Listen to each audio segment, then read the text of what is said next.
Hi there, my name's Dr. Jake Smiley at the Columbia Pike Animal Hospital and Emergency Center, and today we're going to talk about parasites in dogs and cats. You could think of it as any kind of complicated organism. Bacteria, viruses, very simple things, single cellular things in the case of bacteria, viruses, not even cells at all. A parasite is any kind of complex organism. That doesn't necessarily mean a big organism. There are parasites that are microscopic, single-celled things, but also your worms, your ticks, your fleas, any kind of animal that can infect your animal is a parasite. There's a lot of things they can do depending on the species. Many parasites suck blood, many parasites spread other diseases in addition to being afflictions themselves. Generally speaking, what they're going to do is cause unthriftiness. They make your pet weaker because they are feeding off of it. They're taking your animal's energy for their own consumption, and your pet is weak and unhealthy as a result. In dogs, because our guys like to roam around outside, and especially puppies like to put all kinds of things in their mouth that they shouldn't, GI parasites are very common in dogs.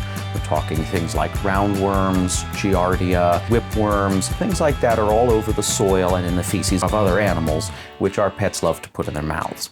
Another thing that's very common in dogs are skin parasites like ticks and fleas. Obviously, playing outside, socializing with other dogs, very good thing, but it's a great way for parasites to hop from one animal's skin to the next animal's skin.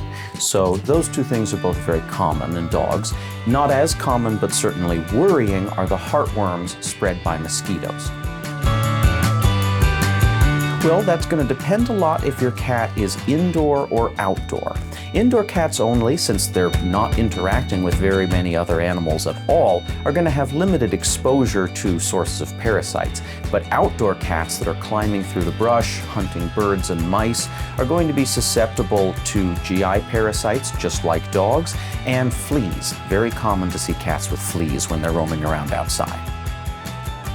If there are very heavy parasite burdens, the signs might be obvious, but not every parasite burden is going to be very heavy. When a dog has just become infested or has been infested with some of the more occult parasites, you may not even notice. Not everybody pays a ton of attention when his dog goes to the bathroom too, so if he has maybe not diarrhea, but slimy poop or strange colored poop, you may not even see that initially. There are two very common tests that we run for parasites in addition to the general checkup, which is going to see some itself. Whenever your dog or cat comes in for a checkup, we're always going to be looking at the skin for evidence of rashes, fleas, hair loss, scabs, things like that that might suggest skin parasites. It's very common to run a fecal test at a checkup, especially if you have a young dog, a new dog, or a dog that's having unusual stool, and that's going to be looking for your worms and other gut parasites. The last test that we very commonly run is a blood test, and this is covering for two very important things. One, it's covering for heartworm, because the heartworms are entirely internal, focused around the heart, and their larvae are in your bloodstream. There's no way to see them except by testing the blood itself. The other thing that Acuplex test is going to be looking for is evidence of tick disease. Not for ticks themselves, but for the dangerous bacteria that some ticks can carry. If your dog is being bitten by ticks regularly and has become infected with something like Lyme disease, their body will have responses to that will show up in the blood on the test.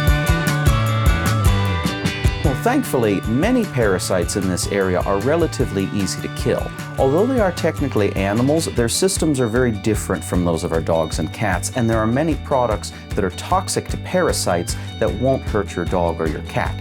So, depending on what species of parasite your dog has, if he has fleas or roundworms, that's going to determine the kind of parasiticide we give, which may be a liquid, it may be a pill, in some cases it's a shot, or a topical drop that we apply to the skin.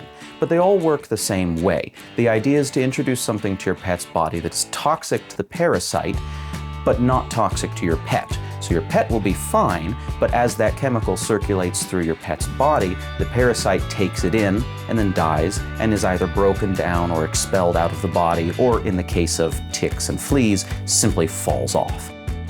Most of the ways that we get rid of active parasite infections are also the ways that we prevent parasite infections. When you come for your regular checkup, it's important to tell your vet about the area you live in, the places your pet likes to go, and based on that information, your veterinarian can determine what sort of species you need to watch out for and what you probably don't have to worry about.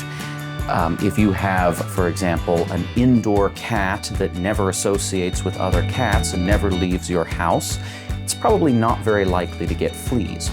But if, on the other hand, you have a dog that loves to go out with you running in the woods and you live in a very wooded area, you're probably going to be concerned about ticks. And so, based on the kind of species that are around, your vet will recommend certain products that can keep those parasites from ever infecting your pet. Well, thank you very much for listening. It's always a pleasure to talk about all the gross, disgusting diseases that can infect dogs and cats. It's what we spend all our days doing, and we're happy to spend a little bit of that day sharing this information with you. So if you found it useful, or you have any questions, just bring it up at your next appointment. Any of us are here and happy to help.